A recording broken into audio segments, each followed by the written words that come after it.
Okay, today we're going to be going over Theater of Pain plus 11. This was actually done on the first day of the season at the time of recording this. This was our kind of breakdown of gear. We were pretty much all 640 still, so all in our old kind of four pieces. This was a very crazy run. I believe, of course, EU servers weren't up yet, so this is kind of like just cope, but this was a world first 11 key. Very proud of this run. We were running double warrior. We are running one arms, one fury, outlaw rogue, and of course resto shaman. And there's some cool stuff that we did in this key, and I want to talk about it. Now I will say this: there was warriors are just doing so much damage. So I would like to pretend that this was like super tight, but it wasn't. We had 3 minutes left on the timer. We're going to be committing the Rogue Shroud at the start of this dungeon. Bloodhorn does have spectral sight, so we have to be a little quick. I'm going to get aggro, taunt right away, and then we're going to be going into boss. Now, the way that this is going to work is he is playing Outlaw Rogue, so he is able to commit a good shiv to the Raging Tantrum if he wants to. We end up using Lust and healing through this first set. Now, I'm going to commit basically both of my trinkets very early on for like the first big burst of damage. The start of this fight is very hectic. You have to be very careful. We have kicks going off. We have the Raging Bloodhorn that's doing AoE damage. We have the Mighty Smash that's coming out from Desia. So there's a big burst of damage. So we like to commit a lot of our kind of like personal defensives, and the tank is going to take a lot. I then commit Dampen Harm right when Noxious Spores comes out. And then you want to make sure you're spread for this Searing Death. If you stack, everyone takes the first tick of damage, which can be very, very lethal. I actually was doing a 10 like just last night with basically the same players outside of one of the warriors, and we almost got like absolutely one shot when we were stacked. So you need to be careful on being stacked as a group. So melee have to spread. Tanks try to give a little bit more room to the edge of those Noxious Spores that are on the ground. But basically the rest of the fight is just land your kicks on Sathel, and you want to try to focus Sathel down because he is generally going to apply the most pressure to your group through that Searing Death cast, as well as things like Withering Touch, as well as just having a Necrotic Bolt cast, which applies a Healing Absorb. So again, Sathel is priority in almost all cases. Following that, it should be Desia. Now, I think our Fury Warrior in this dungeon was actually focusing Desia, mostly because of Frenzy, but that's, yeah, we end up getting really good cleave here. So we have very good overall right now, where everyone's sitting at about 4 mil. I'm sitting at 2 mil myself. And we're going to continue blasting. So Sathel is eventually going to go down. Once Sathel is dispatched, once he's dead, once he's gone, the fight becomes so much easier. So the AoE damage you want to be a little bit careful of. Of course, it's really the Mortal Strike cast on the tank that's really scary, because it applies a very nasty 50% healing absorb. And that does apply to things like Celestial Brew. So your Celestial Brew is less effective, your Celestial Fortune is less effective, your Gift of the Ox Orbs is less effective. So you want to make sure you're healthy. You don't necessarily need to mitigate the Mortal Strike hits, but any damage taken after that Mortal Strike happens is going to be extremely effective against the tank. So Sathel went down, then we dispatched Desia, and now we just have Pakran. Pakran is very chill. He just has a frontal that's avoidable. Swirls are avoidable. He doesn't really do damage. He's just there as kind of a nuisance. Anyways, that is the key. We are done with the first boss at 2 minutes and 41 seconds. And now we are heading downstairs. So our strategy in this dungeon is to actually go to Zab's Wing first. The reason for this is because we are going to have a good lust timing for Gorchop's Wing, which is what we're going to prefer, especially running our composition. Zab's Wing you're going to want to take very, very slowly. So he is kind of like to the south end of the dungeon. You can orient yourself via the map while you're falling to know which direction you're going to be running in. And then we're going to basically focus down this Arbalest. Arbalest is very scary for one reason and one reason only, and it's the Jagged Quarrel cast. You can attempt to stun it and lock it down. We get a nice big old 8-second kidney shot on this guy. We can chain some CC afterwards, but the Jagged Quarrel cast applies a really nasty bleed to any target it hits. So in this case, it went on our Shaman, but luckily he's playing Dwarf, so he's able to remove it pretty easily. Once that guy goes down, we're going to pull Dokig the Brutalizer. This guy does so much tank damage, you want to be very careful. Conscripts are just mailing me. I have all my defensives available, and I'm not going to need it for any pull after this, so you want to utilize most of your defensives here. Now, this guy also had a slight rework to his spell profile. He now casts that Whirlwind. Unfortunately, Savage Flurry does so much tank damage, and while Brewmasters can dodge a couple of the hits, the frequency of the hits are so fast that you're generally eventually going to get hit. So we're committing things like a big Celestial Brew. We're eventually going to have Fortifying Brew. I am using double defensive trinket to stay alive. I am also committing I committed talent points to Ox Stance. I'm playing Ox Stance in this dungeon. It's going to help mitigate and stagger some of those larger hits to me, and we're just trying to stay alive. Now, we do have Spirit Link that we can commit here. I think our healer's trying to hold it for the patrol later on. So as long as we're able to get this guy down, you're good. Now, ideally, in a perfect world, we get Nekthara. Nekthara is the other mini-boss. There's some talks that you can technically pick which mini-boss spawns. I don't necessarily believe you can. So you're kind of just preying on RNG. I wish they made these mini-bosses just have the same spells, and it's just really just maybe like a model difference. They just look different, because some of these guys are way easier than others. Hauguria, or whatever her name is, Harugia. She's very easy. Her ricocheting blade can be line of sighted around Star. And then you're just dodging this charge. So it's very easy. As a full melee group, all you're doing is basically sidestepping and moving behind in LOS. We got ricocheting blade there, but I believe evasion avoided the bleed. No, he's still taking damage. Line of sight when you can, it avoids the damage completely. If you can't, it's fine. So Karad, one of our arms warrior, is going to line of sight very well there. And then we're going to just commit Cap Totem. So this pull is really easy. So what I'm doing here is I'm attempting to dodge the unbalancing blow, but I don't know if you can. But if you can, it's very difficult to do because it's a very fast cast. And so by turning my back to the mob, I'm forcing forcing her auto attacks to actually hit me. And then I was trying to dodge, but right there I did it successfully, but I didn't because I didn't actually dodge the unbalancing blow. It makes you so you can't dodge, parry, or block, which means that this mob is very scary for the tank. The other mob is the one that you prefer, I think, in this pull, but this is actually probably the easier of the 6 mini bosses, I should say. Anyways, patrol is big spooky. You want to kick the captain, focus down arbalists. When the captain is alive, all mobs take less AoE damage, which I believe they've actually done a good job at okay, I shouldn't say good job because it's definitely punishing, but they've done a fair job at balancing it because some spells didn't count as AoE in the past, but I think they went through and added more spells that actually now do reduce damage to these mobs. Like back in the day, things like Earthquake and Chain Lightning like didn't actually count as AoE for some reason, but now they kind of do, I believe, if I'm not mistaken. But that doesn't matter because we're not playing with an LA Shaman. So Captain is dispatched, and then we're focusing down Arbalest. We mark Skull to make sure we have a focus, but both Arbalests are going to pretty much die at the exact same time. Our damage is very, very high here. I am setting my linked spirits to CL. So what's cool about this comp is that all we have to do is make sure that Chicken, our healer, gets through. He's going to put down a Windrush and sprint. Our warriors can heroic leap up. CL is going to grapple. I'm going to port to CL, and now we are through. We skip the mini-boss. You can do this without a rogue. You can do it without this comp specifically. You just have to be very coordinated with your movement, and you need movement speed. So now we're going to pull Zab the Unfallen. This guy has this thing called Brutal Combo. Now, Brutal Combo is weird because you can dodge it. As you can see here, I took almost no damage. But sometimes you just don't dodge. Sometimes you just don't have elusive brawler stacks when he starts doing his thing. Now, of course, good Brewmaster players will force auto attacks to hit so they can actually dodge the actual brutal combo. But you basically want to commit a defensive if you start taking damage. In an average, perfect-ish world, you'll only take one of the 3 hits from brutal combo, but sometimes all 3 hit you just because Zav likes to do that. So you do need to be a little bit on your toes, move the boss to the banner, but outside of that, it's pretty chill. Now, the most annoying part about this fight in particular with this set of affixes, and when I say affix, I mean specifically the Xal'atath affix, is that when players are down in the arena, Xal'atath has a chance to spawn the orbs down in the arena. When that happens, you need to CC them before you get gripped back up, because if not, Zav is going to gain like the 50% damage increase, which at this level of key this early in the season, will kill you. It's GG. But outside of that, we're really just focusing down banners. Now, one little tip, I'm not going to be able to showcase it here because I don't have the footage, but if you get sent down, and let's say our Fury Warrior and our Rogue get sent down, they will generally communicate who has damage, but we have a general priority system where it's like Warriors will defeat Rogue, and then if both Warriors go down, I think Fury beats Arms.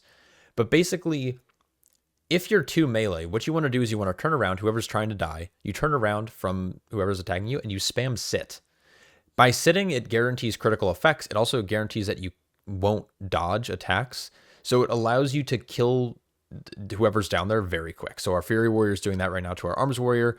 Arms Warrior is somehow living, but we finally got him down, and they're both coming back up. And this makes sure that players come up and have enough time to kill the banner before he goes into this Might of Maldraxxus. Now, they did make it so it's a little less punishing when players get sent back up from that Might of Maldraxxus, but the problem is the other players who are still up here dealing with that banner are going to be slowed. We have a pretty good comp dealing with it. I believe Shaman doesn't have an issue. I think like Rogue and both Warriors have like Heroic Leap options, and I don't think they play Intervene, but they have Heroic Leap as an option to get out of a frontal or two.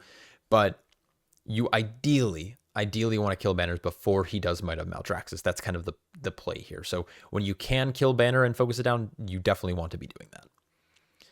As a tank, as a Brewmaster specifically, you can use Touch of Death. It's very effective. It's like every like 4th or 5th banner. So I generally like to save it when it's like, oh shit, this is a banner we're not killing fast enough and we need to get rid of it. At this point, we could probably just tunnel boss. He only has 45 mil. So that's what we're kind of doing here. Actually, I've ran so many keys, I don't remember if I think we tunnel. I'm attacking the banner still, but we should be able to just kill boss. Banner goes down and boss dies pretty much right after. Yeah, we could have tunneled, but that's okay. All right, so Windrush gets placed. We have a little bit more movement speed using my roll momentum to propel myself farther. CL is going to run up the little stairs here. I should... Oh, never mind. I didn't port to him. I could have ported to him with Link Spirits. It's a little kind of thing I like to do with Ally Rogues because they're so mobile. I'm waiting for our Fury Warrior to get here before pulling. And then this is a scary pull. If you're going to double up or triple up, double up, like I'm doing here, you want to commit a lot of big defensives. The Leaping Thrashes, while they are physical damage, they can do a lot of damage to your group. So lock it down. Decaying Filth also does a lot of damage. Warriors can spell reflect, luckily, and it can actually reflect a lot of damage back onto the mobs, killing them fairly a little bit faster than you normally would. But the big thing we're looking out for is two things: Meat Shield and Withering Discharge. If Withering Discharge goes off, you do 20% less damage and healing. So as a monk, I can always dispel it, of course, but I can only dispel one person, and there's 5 people in our group, and we don't have any other poisonous spells. Of course, people can always dwarf if they have access to it, but you just generally don't want it to go off. Butchers are also pretty scary for the tank. You want to pay attention to their Devour Flesh cast. They heal based on the unmitigated, or the damage that they deal to the target. So you want to mitigate as much as possible. Like right there, I was able to prevent him from actually getting any heal off. Large absorbs are very nice. Brewmasters are good at this. You can always dodge the attack. You can always just CC it. Using things like Dampen Harm, Zen Med, if you can fit it in, also very good. Now we are going to be skipping these gas bags. So luckily the one going to the right was actually going to be faster, but I decided to go to the left here. So you can see actually most of my group is just going to the right. They all make it through, and then I have to take my sweet ass time going around this guy, which is, it's a minor DP. It's a minor time loss, but I'm going to be able to actually get down here really fast using that lighter than air. There's a lot of cool things you can do in here with lighter than air to like propel yourself down, because there's a lot of like elevations and de-elevations in this dungeon, like little ramps going down, ramps going up. So I'm trying to utilize that as best I can. We're going to do this 5-target pull by itself. It's fine. You want to be careful of the Sludge Spears. You want to be careful of the Horrors, and then the Butcher can do a lot of tank damage. And if the tank's not paying attention and pulls a little bit too much in this area, you just go splat. Also, keep in mind, I'm 639 item level. I have no upgraded loot at this point, so this is like very new, very fresh in the season. So I'm going to put down a Ring of Peace, so these mobs, if they decide to leap at our healer who's grabbing a sip, he doesn't get leapt on immediately. It actually will stop the mobs leaping mid-air, and it won't deal the damage. They deal the damage when they land. Unlike what we saw in things like Arakara last season, where the mobs did damage when they leapt, and it didn't matter if they actually connected with the person or not. So we do want to be a little careful here. Interestingly enough, when the mobs die, they leave swirls on the ground, or they spawn swirls. This gas bag, though, every 20% health he loses, he spawns poop on the ground. So you want to kind of position it as best you can. Allow players to dance around it. So I'm trying to back him up. Now, also be careful, because as you see, the frontal is clipping into the ground. Very spooky. Right now, I'm really trying to sit on a lot of my bigger defensive cooldowns, because we're going to be doing something interesting by pulling trash into boss. It's easy to do if your tank is confident. If your tank is not confident, you can generally pull those mobs into this pack or this mob here once all those little guys die, but pulling them into boss seems to be a little bit more effective. Once the gas pack goes down, we're going to CC these orbs first before we go into boss. So Cap Totem is committed, and then we're going. Honestly, we probably could have just started running. Cap Totem could have been delayed a little bit, and then we would have been fine. So I'm setting focus to Diseased Horror because I want to kick Meat Shield if possible. Meat Shield is a channel that gives him an absorb per tick. If it goes off in full channels, it's kind of whatever. It doesn't really matter. He'll live a little bit longer, but the Horror doesn't really do anything too scary to the tank. He applies a Disease Strike, but outside of that, it doesn't, nothing too crazy. So we're dodging chains. So the leftovers do this thing where they leap on random players. It does a little bit of a cleave. So it's really a throughput when you're playing with a full melee comp. Range can try to stay out of melee to try to bait the cleaves away, but they do have to keep in mind that they are going to be getting gripped fairly regularly. We also want to be careful to poop on the ground. And then I'm going to be casting Paralysis on one of the ads at all times because it does mitigate the group damage a lot. As you saw, based on the first pull, or the first set of ads, there was a lot of group damage. So being able to remove one of them from the fight is really good. Now, what's unique about these mobs is they're constantly taking damage, but their CC doesn't break. It doesn't break CC for whatever reason. I'm not sure. This isn't true for all, I guess, depleting mobs. You're going to see something similar in Priori of the Sacred Flames, where mobs die over time, but the CC does break. So I don't know if Blizzard will ever fix this. It was true in Shadowlands. You were able to do this tech as well. Hunters can use Frozen Trap. Paralysis obviously works as well. Druids can spam root on a target, but it's a little bit more maintenance to have to do that. I believe Rogue can blind, but blind won't be as effective because I think it takes roughly 45 seconds for the ads to fully deplete their own health. It's about 3% of their health every second.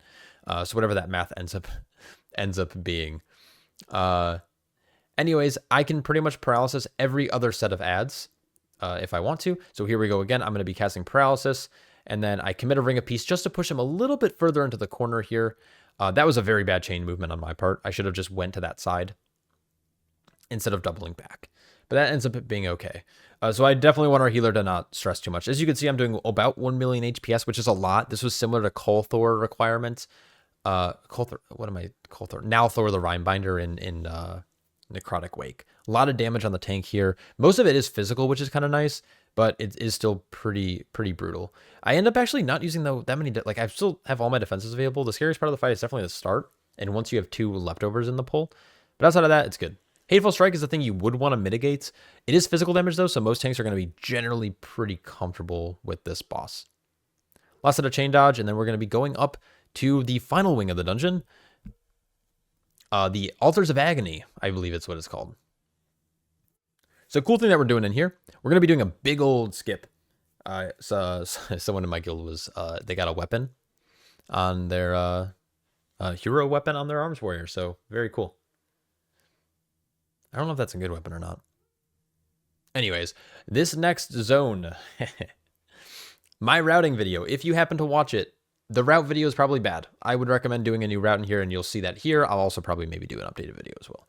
Okay, so what we're doing is we're pulling all the souls. We do have Shroud going just so people aren't getting targeted by anything. I do need that last soul. I think I missed it, which is A-okay. Actually, never mind. We don't pull it yet, and we're going to pull it later on.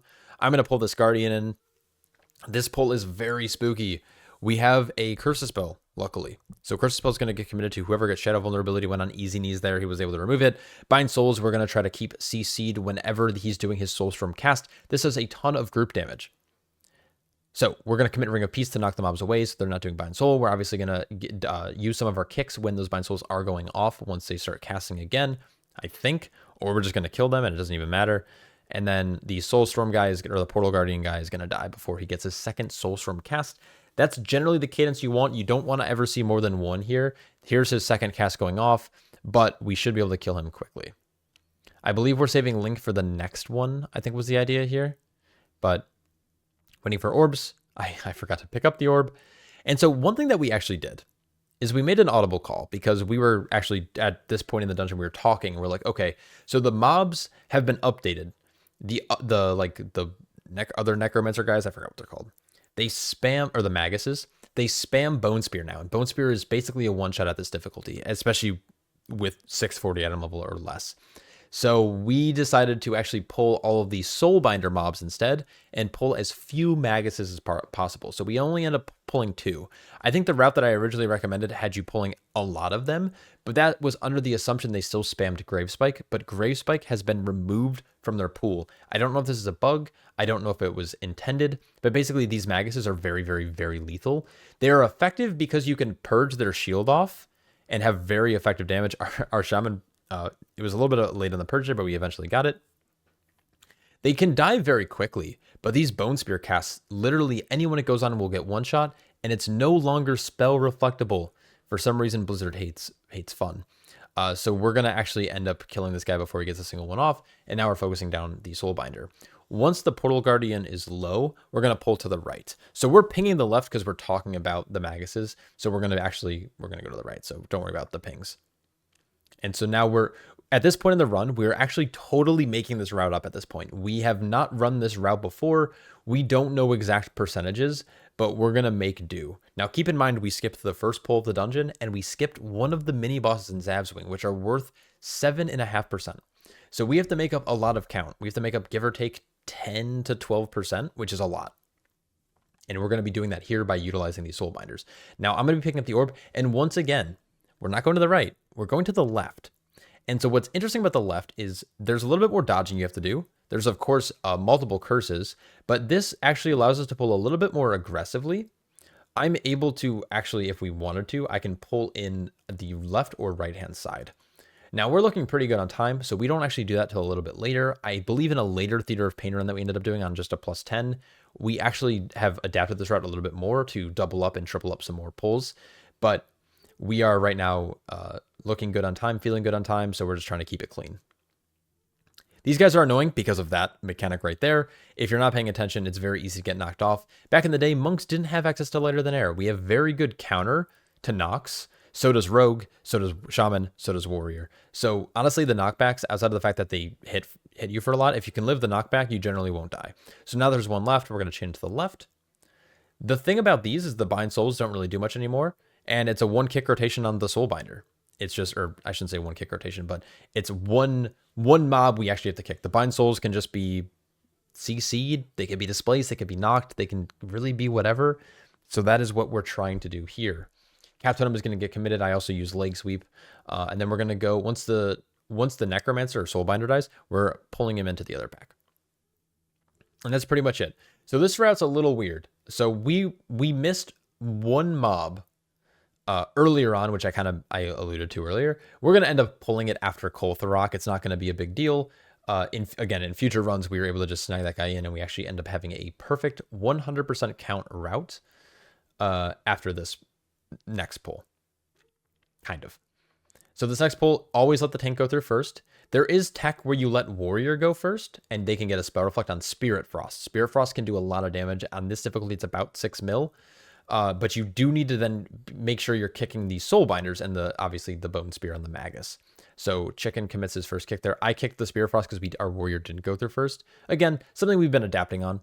And we're going to definitely utilize in higher keys. Necrotic Bolt Volley is also very deadly. You want to make sure you're kicking that. Dispatch the Magus as quickly as possible. This platform can be very dangerous. The Curse Dispel can provide issues because as long as the curse is on a player, it spams spawn swirls. Of course, we have multiple dwarves as well as a Curse Dispel on our Shaman, so it's very safe. Most of these pulls also don't require a lot of mitigation, or I should say large defensive cooldowns. Most of the issues or the heavier tank damage in this dungeon happens at the very beginning. It's like first boss, all of Zab's Wing, a little bit of Gorchop's Wing, but once you get to this area, the tanks are absolutely chilling. And once again, we have made adaptations to this boss since this run. So this boss fight is not going to be super clean. There's a couple things that we discovered. So first off, totems are very weird on this platform. For some reason, in specific positionings, it doesn't work. We are putting down the orange world marker for ads to go to. Now, what's interesting so they made this change to this boss fight, and basically ads will spawn at the closest edge to wherever you are. This allows melee to actually have uptime on this fight for the most part, because melee are already struggling at like dodging these orbs. But the problem with putting in the corner is that it spawns at the nearest edge to the player when he does draw soul. But the problem is the platform is more of a square shape. And so with it being a square shape, it means that if you are trying to go into the corner, while it does mean that the ads will be further away from the boss, it means that you're not going to be able to cleave them down as effectively, and they're going to be generally more spread out. So what we've done instead, and what we've adapted to, is we've actually put it at that closest edge, adjacent to the entrance of the room. So kind of where our healer is standing right now is where we've actually started dropping ads in future runs. But in this run specifically, we still keep going to this corner. But you'll notice that the mobs aren't perfectly stacked. They're a little bit further away. And actually, I believe our warrior gets meleeed a handful of times because if the tank leaves melee range, it just puts it very, very far out. So anyways, this, for some reason, this boss does no damage to the tank. The frontal, it ate through a 2-stack Slush Brew, like 2-stack Slush Brew there. These orbs don't do damage either. You can see me rolling out here, but now our, actually he went into a cast, so it's fine. But our ads now are pretty spread out once again. I think I'm going to end up using Ring of Peace to stack them back up. Actually, we're going to end up using maybe Thunderstorm here. No, I honestly, I can't remember. We've ran so many of these runs. I like to save Ring of Peace for when the ads get too close to boss because it can keep them away. We could have used Thunderstorm, but we didn't want to actually risk the ads going everywhere. You can, warriors can reflect these bolts that are targeting them. So if you are in comms with a warrior, you could definitely be vocal about spell reflex if you're paying attention to it. If not, it's not a big deal. Yeah, we're going to get, I think, one more ad set. Draw Soul's coming out in 5 seconds. And we're going to, once again, try to put in the corner. It doesn't work. It's not good. Definitely drop it on one of the kind of the long edge or the one of the edges, not the corner. So once again, I roll out, but I think someone got meleeed at some point, and I remember we were talking about it. I'm trying to like look for it, but yeah, once again, you could see I didn't use a single defensive, which is actually good because Kul'tharok, if he eats too many defensives, you won't have any for Mordretha, and Mordretha on the last boss fight is actually fucking hell for a tank. So we'll go over that fight here shortly. I'm going to roll off and grab one soul. I ended up grabbing both because I thought we needed them both for percent, but these mobs are worth a lot. These mobs are worth like 0.74 each, which is a lot. It's a lot of percent. So we didn't need 2, but we got 2. It's fine. Our guys are going to end up, we're going to kill these. We have plenty of time. You can see here that we have like give or take 7.5 minutes left. We're going to have lust coming up towards the end of the fight if we need to. We ended up lusting. I forgot what pull we lusted on, but we lusted somewhere in here. But Brewmasters don't really care about lust, so we're fine. All right, and now we're good. We're gonna get our last set of orbs. But the problem about getting orbs here is that we're not gonna actually utilize this buff on boss unless someone was able to go up earlier and start obviously RP, which in hindsight we probably should have. Now that I think about it. We should have had someone go up and not kill those bind souls, and then we could have just gone up here, and Mordretha would have been ready to pull. But we are at exactly like a little bit over 100% count. One of the souls would have been 100%, but we pulled 2. And now it's time for Mordretha, the Endless Empress. This boss does a lot. They've also made it so Spell Reflect no longer does damage, so our warriors are much less interested in actually doing Reflect Tech. But if you really need to, and you're playing with a warrior, they can reflect and immune the damage of the Tank Buster, which can help out a lot. But our first time being in here on 11, this being a world first key at the time was very daunting to us. So we were like, let's just play clean. I'm going to focus on doing whatever I can to live. And you guys focus on doing whatever you can to also live. And we're not going to worry about doing any kind of like min-max spell reflect to make the tank life easier. Because if I play well, it should be fine. So first Reaping Scythe is never too dangerous. Generally, I eat it with a small Slush Brew. Later on in the fight, when this kind of overlapped damage starts happening, I need to start using some bigger defensives. As you can see there, Reaping Scythe chunked me right before ads came out. The general rule of thumb is we kick our own ad.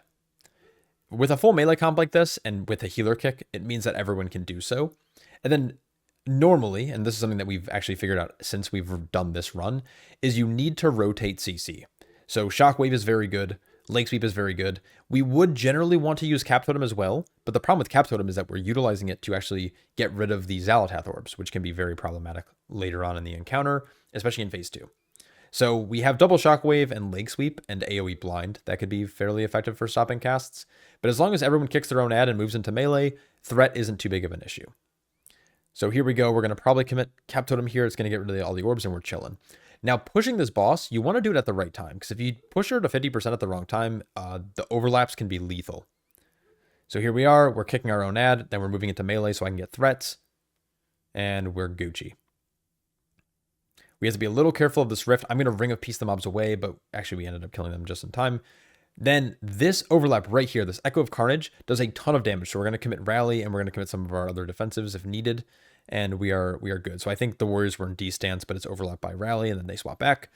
Evasion was also committed, and yeah, that's it. So now phase 2.